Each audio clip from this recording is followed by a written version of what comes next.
welcome back to the channel. Our RDX is all painted, so let's throw it all back together and see if we can't get it out on the road today. We'll start with the hood insulation. We put just a couple push pins in here to hold it in there so we didn't lose it. We need to take it out so we can get our washer lines out of there. Push the clips in on the back of the nozzles and pop them out of there. And then unplug them from the hose.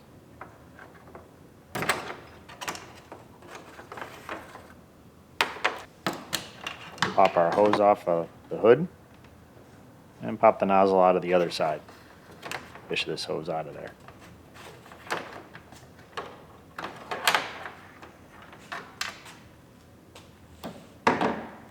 And we'll go install them in our new hood. We left these out so that when he painted them we didn't get any overspray on it. It was much easier to mask off. And they're not too hard to snap in here now, so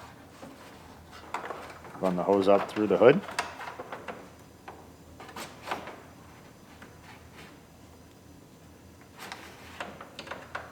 Clip our nozzle in the back, slides in on a tab, and then clip the clips in. Clip the hose into the hood, and we'll do the same thing with the nozzle on the passenger side. And plug it all in, plug in our feed line, and now we're ready to put our hood insulation up there. Put all of our push pins back in it.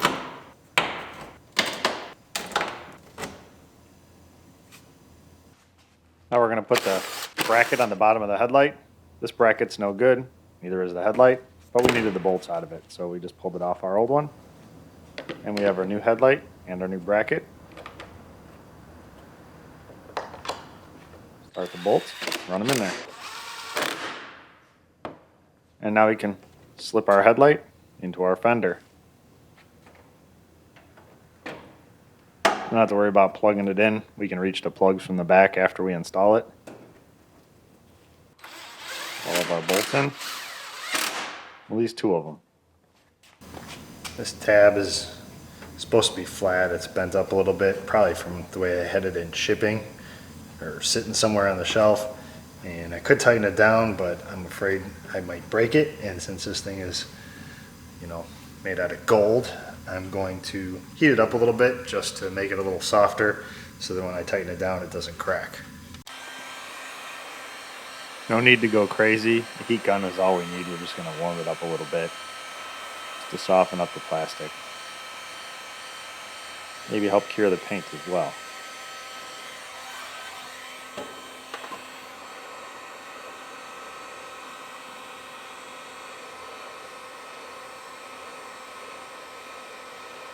We heat up the bottom of the light too.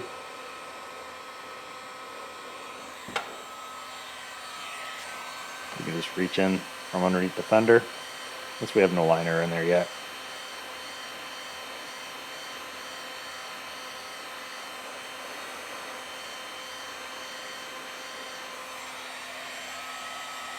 It's getting warm, and it's nice and soft. So we're ready to try tightening it down.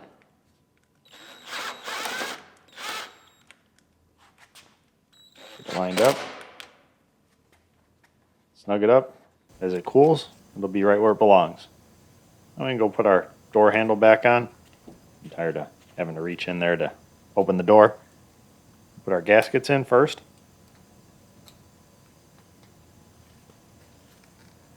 Slide the plug in there. Slide the front of the handle in, the back in, slide it forward to engage it, and we can put our little cap on. Now we'll tighten up the screw that holds the cap in to 6,000 foot-pounds like Superman did the last time. We'll put our little plug in there to cover that up, and we'll plug in our connector for our handle. Stick our water barrier back up, our wiring harness, and plug in our door lock actuator. We can slip our belt molding on here.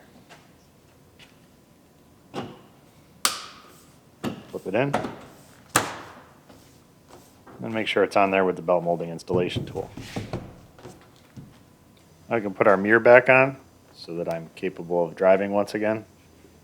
You don't realize how much you rely on your mirrors until they're not there. Clip it into the door and start a screw before it ends up on the floor.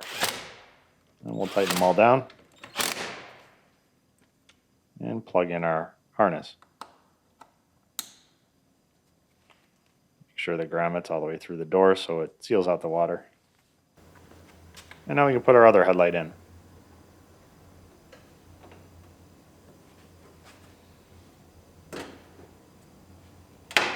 There's one tab on the top that clips in, since the back tab isn't bent on this one. And we can run all our bolts in. We can put our bracket on our fender. It holds our bumper on. It also holds the bottom of the light in. Or actually, it connects to the bumper bracket that's attached to the bottom of the light and holds everything together. Put our little bracket on the other side.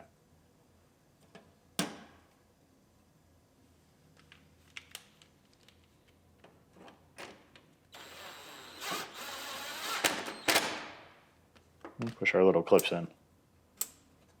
So this silly little piece goes up there in front of the door, and this little black rubber piece covers up the door gap. I took it out when the fender was off because it was a lot easier then. These are a pain. They go behind the hinges, so you gotta kind of slide them up here and hope for the best. And of course they're curved, just to complicate things. So because of its irregular shape, it doesn't slide right up behind the hinges, and there's not enough room between the door and the A-pillar to slide it up there and then slide it back into the door. So there's a little bit of a struggle. You gotta kind of bend the plastic a little bit to get it in there. So we're just going to struggle. It beats having to mask it off. We got it almost all the way in there. However, we can't get it to clip in because I can't get it behind the hinges. So what I'm going to have to do is loosen up the hinges just a little bit. So that's what I did. I just took the bolts out about 1/4 of an inch. It was enough to drop the door down that I could slide it back behind the hinges and clip that thing in there. I can put our moldings on the bottom of our fenders. Just snap them in. And snap the one in our passenger side. So this baffle or deflector goes up behind our reinforcement on the sides of the radiator condenser. And you're probably thinking I forgot to put it in there, but I left it out for a couple of reasons. I didn't want all the sanding residue to end up on this because then it'd be all dirty, and I don't like to install dirty parts or have dirty parts on my car. And the other reason is I completely forgot about it. So that's why I keep all my parts together in the same place, so that as I'm putting it back together, I find stuff that I totally didn't remember at all. So we'll throw it in there. That way everything that was on the car goes back on the car. If this was somewhere else, I'd put this whole thing together and never know it was missing. Probably isn't going to make a difference, but we're putting it back because I had to put it in.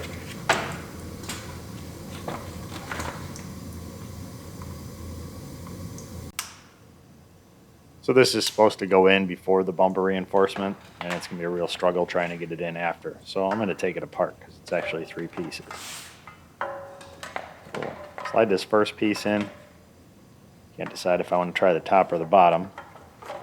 One way or another, it's going in there. I refuse to take that reinforcement back out. We got the one in there. Now we're going to drop the other one in. Part of that actually fits inside the reinforcement. That's why you have to turn it sideways to slide it down in there. And then there's a couple push pins that hold it into our radiator support.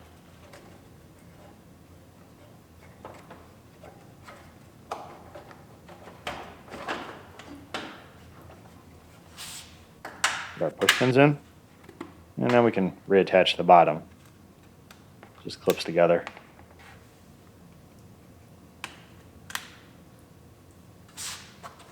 And I want to make sure that there's no push pins I need to put in the bottom right now. Now we can throw the cowl screen extensions back in there. We'll slide them up under the edge of the fender and clip them into the fender. Easier said than done. And then we'll put our push pin in to hold it to the cowl screen. Throw the one in our passenger side. Flip it into the cowl screen first. And then we'll slide it up underneath our fender. And we'll put our push pin in. I was hoping a different method of installation might lead to less struggle. It did not. And back to the door.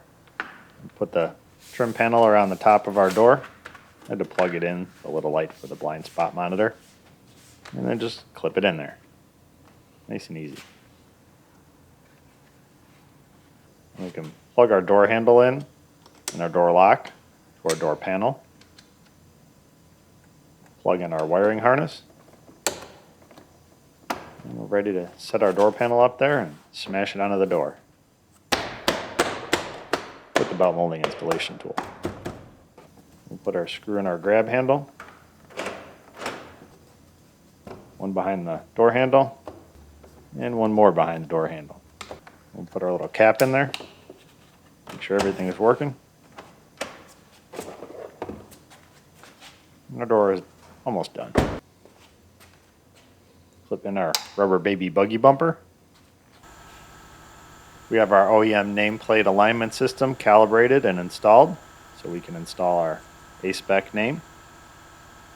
Peel off the backing and toss it on the ground for the sea turtles.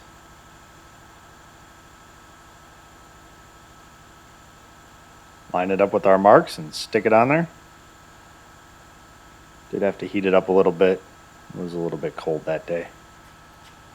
We're going to pull off our alignment system very carefully so we don't distort it. And we're going to take it over to the other side. And if you're thinking it's not going to work on the other side because it's going to be backwards, I'm going to install it in a mirror so everything will be correct and our template will work. Actually, I'm just going to use the bottom of it. It gives our spacing the right distance from the back of the fender, and the other part that gives us the right height. Had to take it apart, but it worked. Pro tip, if you make faces while you're pushing the molding on, it helps the adhesive stick better. Now we need to cut this weather stripping out of our hood. The little clips that hold it on are not forgiving. They don't like to play nice or be reused. So we're just going to cut out around it. Try not to cut through it. And then we'll peel it back. We can squeeze the tabs on our weather stripping clips and pop them all out of there. That way we don't have to buy any clips. And the hood was already garbage anyway, so we really aren't losing anything. Besides, I have not been able to use my favorite tool this entire job. Flip our weather stripping into our new hood. And then we'll put on our really reasonably priced stickers. I think the sticker cost me $1.02. That's all stickers should cost. Actually came from Honda as well. Now we need to transfer all of our parts on our old bumper onto our new bumper cover. Now all this stuff is still good, so we're just going to have to take it apart and try and save it, which is no easy task. Everything clips together in a certain order. However, when you try to reverse that order, you can't get to a lot of the clips that were hidden behind other stuff. So it takes a little bit of time to save everything. So we got out the easy stuff. Now we'll get to the clips that we can get to pretty easy. See how much of it we can get off. Taking it apart is pretty difficult. Putting it back together is pretty simple. But I'm trying not to have to buy all new parts, since somehow all these survived. We finally got to all of our clips, and we could pull this piece out. There was another piece on the outside that we took out of there. Now we could do the center grill. Half of it was already disconnected by the deer. So we'll pop the rest of our clips out, and a couple screws. We'll unplug our wiring harness from the other side.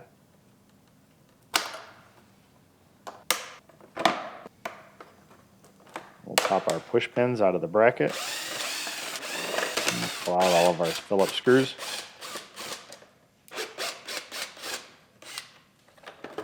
And take our fog light out and our vent for our brakes. And the wiring harness and the grill. All the easy stuff. So that we can begin our struggle on the fog light bezel. What makes this so difficult is the bezel is clipped into the bumper, and then on the other side there's a little black plastic piece that goes around our fog light that clips into this and into the bumper. So they hide the clips behind it. You got to try to reach in and also not break everything because it's all just made of plastic. Well, it does take quite a bit of patience. And I was running out of them by the time I was done.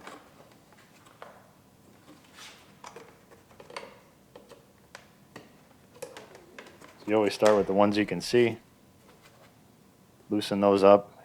Gives you a little room to work, hopefully. And then you can go on and struggle with the ones you can't see. Long screwdrivers are your friend. Honestly, taking this bumper apart was probably the most difficult part of this entire job. And it wasn't even that bad. I have seen worse. Now we finally got our bracket out of here. Now that that's out of the way, we can get our lower valance out. A couple screws in there, and you guessed it, more plastic tabs. We'll pop those out of there. And try not to drop it on the floor. We don't care about the old cover. Now we have our new cover over here. We do put a blanket down on the stand to keep the bumper from getting scratched up. Now we're going to try to clip those tabs in to our bumper, but trying to hit two moving targets. These plastic bumpers are so flimsy till you start to get a couple pieces together. It does help if you make some faces at it though. Get it clipped in, we'll put our screws in the outer edge. And now we can start putting our brackets in. Goes together quite a bit easier than it came apart. Slip our bracket into the bumper.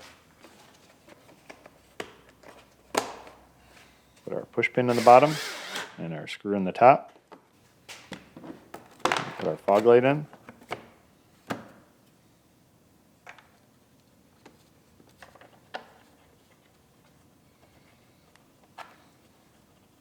Put our screws in there. And we'll run them in. Be careful not to strip them out. It's only plastic. Put our vent in for our brakes. Screw that in and put our push pins in.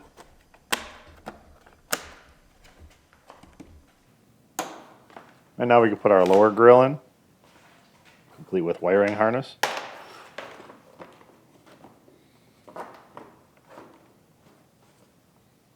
Line up all of our tabs and snap it all in there. Couple screws in the outside edges. Flip in our wiring harness.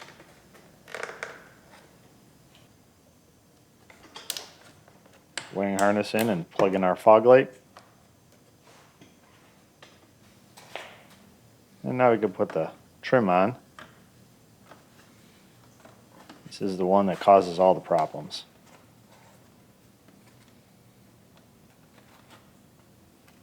It's also pretty expensive. So you have to resist the urge to just break it out of there and buy a new one. Use our bumper installation tool to clip it in. And then we'll put our screws in there that hold it in.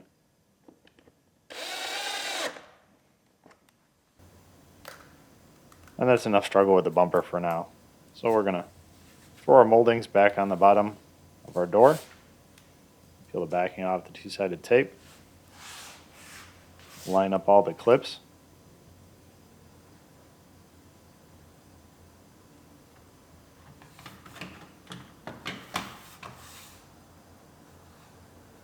And clip it onto the door.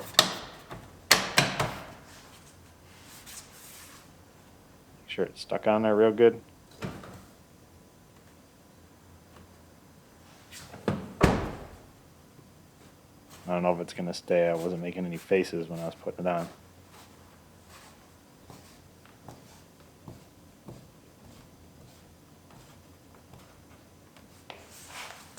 Now we're going to pick up all the plastic.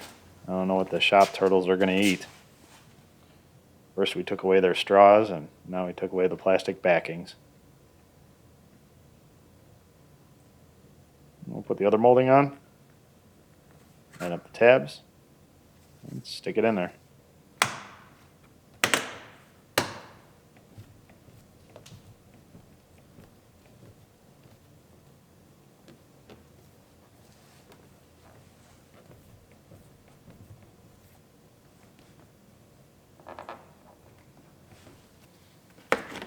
We have our little grate here, and it's supposed to have this little rubber piece riveted on the bottom. Well, somehow it managed to get ripped apart. Both pieces are still good. It just pulled the rivets through the rubber part. So we're going to cut the old rivets off of there. Just kind of pull the end of them and stretch them out a little bit. And then you can cut through them. If you had a sharp pair of side cutters, you could. But I like my side cutters like I like my razor blades. Dull and useless. Tap the rivets out of there. And make sure that our piece fits in there. And it does. So we have some new rivets. We had to peel back the little rubber piece that was on top of it. It was just taped on, just so we could expose the rivet. So we'll get it started in there. We'll put the one on the other side. I wasn't going to buy this whole piece when I could just replace these rivets. I don't know how much that piece cost, but I know the rivets are cheaper.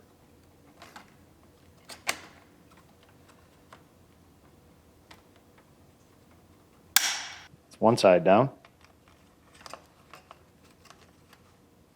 Make sure it's all the way in there.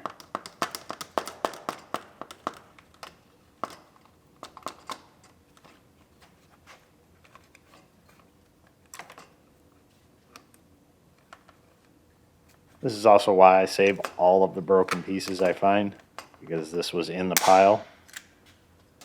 And it saved me from having to buy this whole piece. Now we can set it down in there.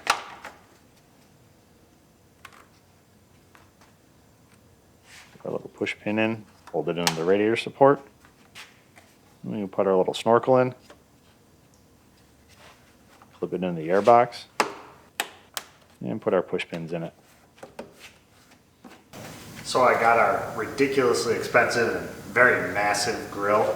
It's actually made up of 5 pieces. There's 2 little side vents, the emblem in the center, the backing, and the surround. Now, this is the wrong grill. Ours is supposed to have a black surround for the A-Spec package, but to get this grill complete, piece by piece from the dealer, is just a little over $1,000 my cost. This emblem alone is $600. It's actually, I think, $807 list. So I found a few in the junkyards, but they were all $500-600, and the surround was chipped up or smashed or cracked or had to be painted and repaired. So I found this one, which is the wrong one, but the only part that's different is the surround, and I'm able to buy the surround brand new from the dealer for $107. So I got the whole grill for $170. So altogether, less than $300 in this entire grill. I did find a couple emblems on eBay. They were like $300. So I'll still have an entire grill for less than that. So we're gonna change over our surround and we'll have an A-Spec grill. And this isn't even the one that has the camera in it. Those are even more expensive. Of course, to change the piece that we need to change, we have to disassemble the entire grill to do it. The only part we don't have to take off is the emblem in the center, which we have to take off for other reasons. We pull all of our screws out of it first. There's quite a few. And it takes our little side panels off. And then we can release the clips. that hold the surround to the backing.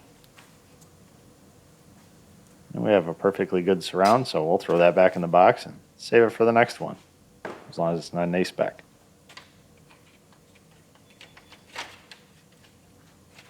Clip our new surround in here.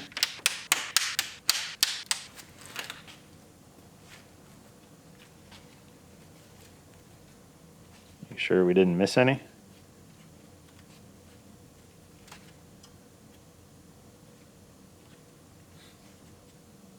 No, we did.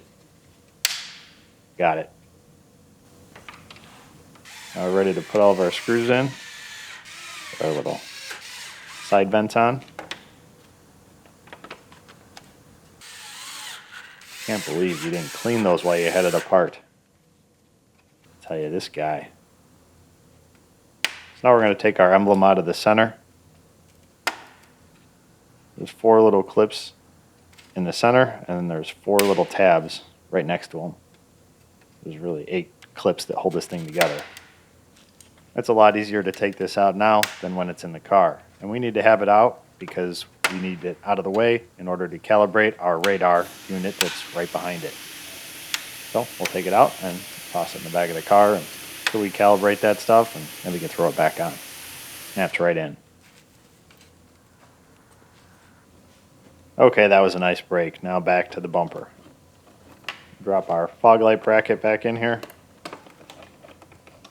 Mr. Spotty just went to jail. Flip it all in, and flip in our wiring harness and put our screw in there. We can put our vent in for our brakes.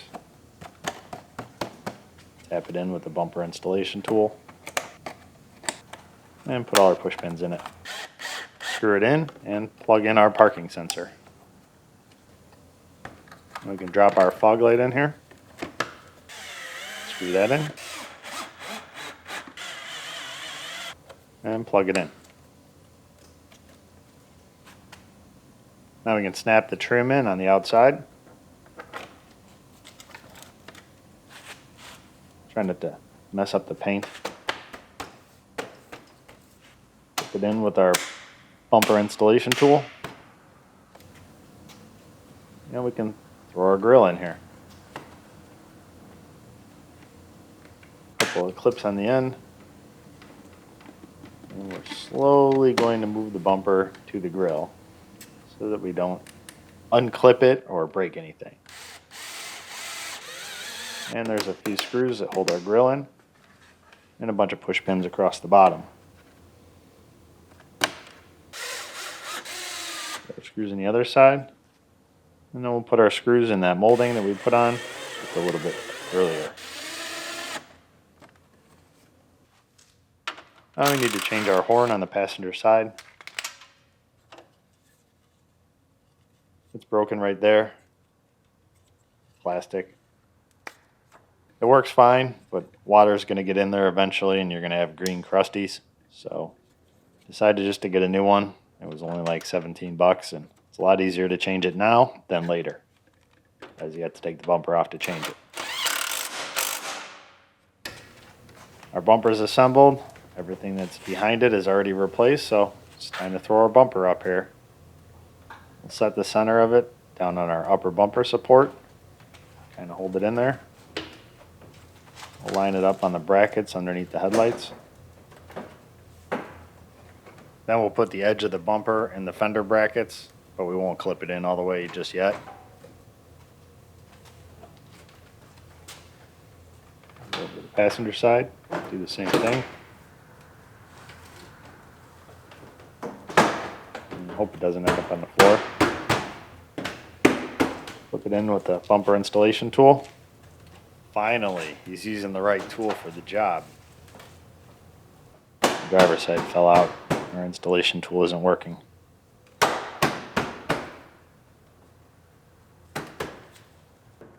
And we can throw our screws in there to hold it in. Yes, the faces are required.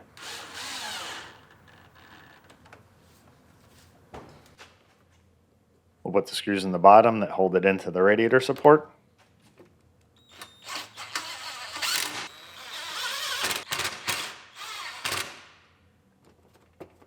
Give it a little tap. That's not going anywhere. Yay, wheel liners. Stuff our wheel liner up here.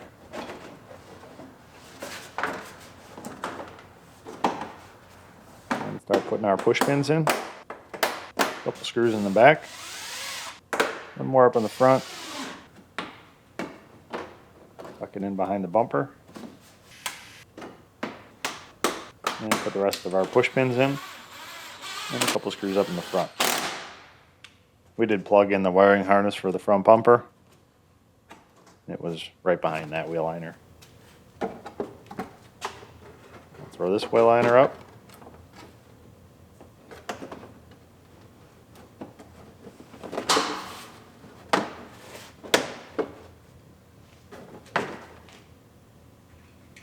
All of our push pins in and our screws.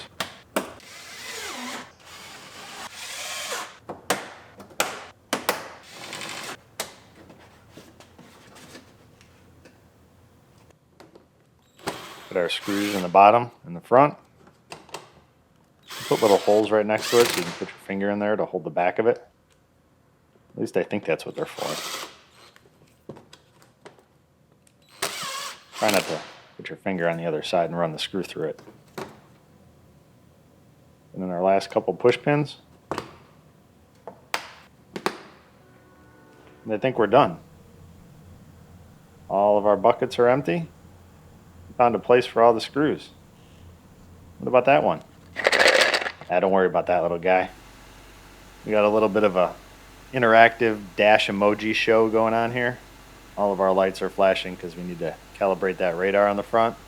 So I'm going to send it out and have it done. We got our pigtail for our final broken plug. Just like the other two, the plug was broken, the pins were fine, the wires were fine. So we're just going to de-pin this plug and put all of our pins in our new plug. We're going to do one at a time so we get them in the right spot. Since they go in from the back, we can just take one out, put it right back in the other one.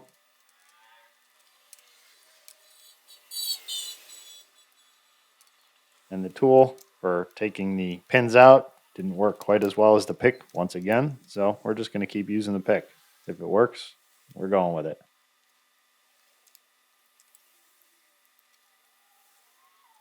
Would have been a lot easier to do this before we put it all together, but we didn't get the plug until now. One last wire. Snap it in there. Make sure all our wires are nice and tight in there and clipped in. And we're going to plug our headlight back in.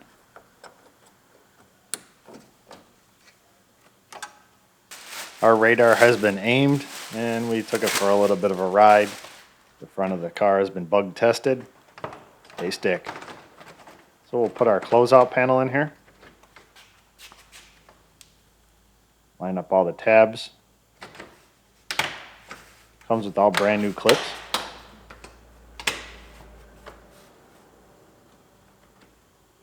Snap them all in there. And now we're ready to put our emblem on.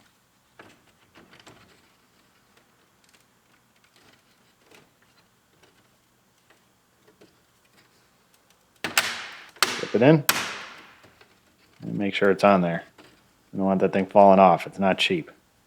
They put warning labels on everything these days. This warning label lets you know that you're going to find stripped out drain plugs and oil filters that are basically welded on. So let's get to our oil change and find out just what kind of struggle we're going to have today. Some Honda engineer decided to complicate an oil change by putting a heat shield underneath our oil filter and oil drain plug.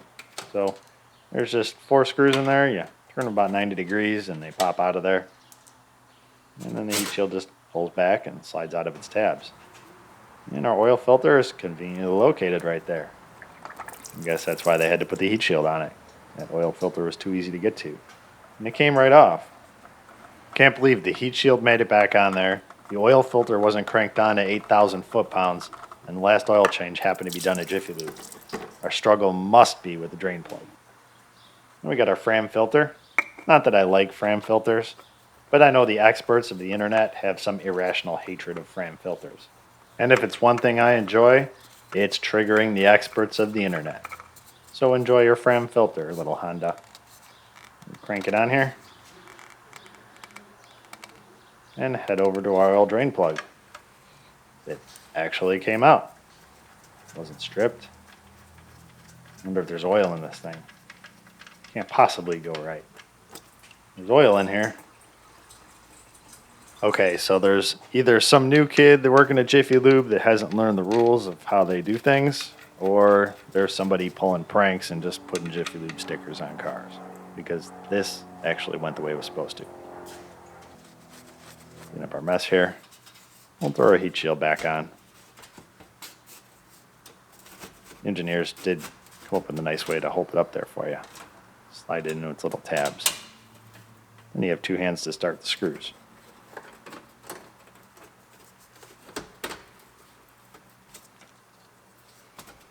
Not sure what it does, but we're going to put it back on there. Give this car about 100,000 miles, and I bet almost none of them have these heat shields still on there. We're going to dump our oil back in here. And that concludes about all the mechanical work we have to do on this car. It's nice buying new cars. There's not much to do to them. Tires were good, brakes were good, suspension was all nice and tight. Heck, it wasn't even dirty until I got it. Now our RDX is all done. This job was pretty easy. It is easily one of my top 10 favorite rebuilds. I like the color. I really enjoyed the car. Put about 700 miles on it so far. It's pretty quick. It rides really nice. It takes a little while to get used to the little touchpad instead of radio controls and buttons and stuff, but once you get used to it, it's really easy to use. So if you're wondering how long this job took, I spent an hour on it in the first video taking it apart.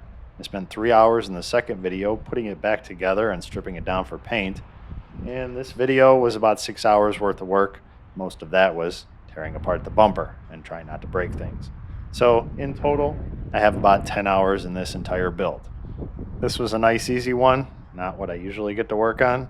Front end hits are always easy. Somehow I always end up working on side hits. So bolt-on parts, nothing welded. Yeah, I'll take these any day. Unfortunately, with ease of work comes a little bit higher price. I did work off of an estimate that was replacing all brand new OEM parts, no deals, turbocharger and everything. And it still was not a total loss. So it was probably totaled because of parts delays. And if you've been on this channel for any length of time, you know me and my affinity for sunroofs. I really enjoyed the panoramic roof in this one. And the red seats have grown on me. I do like them now. It's a good thing, because there's a lot of red in there. I do believe I made one mistake on this rebuild, and that was not buying a parts car. I really did enjoy driving this thing, and depending on how it sells, I might be building a few more of these. So if I would have had a parts car, it would have made those jobs a little more profitable. It would have made this one a little more expensive, but it would have been a wash in the end. We'll see how this one sells.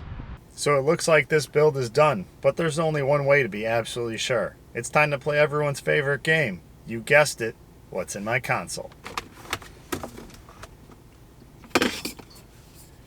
Yep, haters' tears. Although I did shed a few of my own for all the people that unsubscribed. That's what you're hoping for, right? Because I really don't care. What else do we have in here? We all knew this was coming. And those are extra bolts that came with the brand new parts that I bought.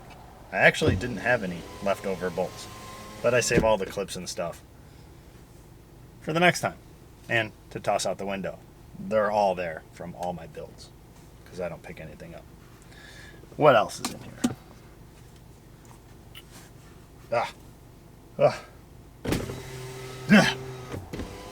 Well, this car is completely reliable. I just threw the only unreliable part out the window. What else is in here? Extra fuel. Must come with every Honda. Well, that looks like it. So, I'm going to hang on to that. If you're interested in purchasing this vehicle, there is a link in the description of this video to take you to my website, and you can purchase it there. At the time I'm filming this, it's still available. So thanks for watching, and I'll see you on the next one. I don't ever slow up, no I don't take sh- I got no love for the fakeness. If you wanna play tough and wanna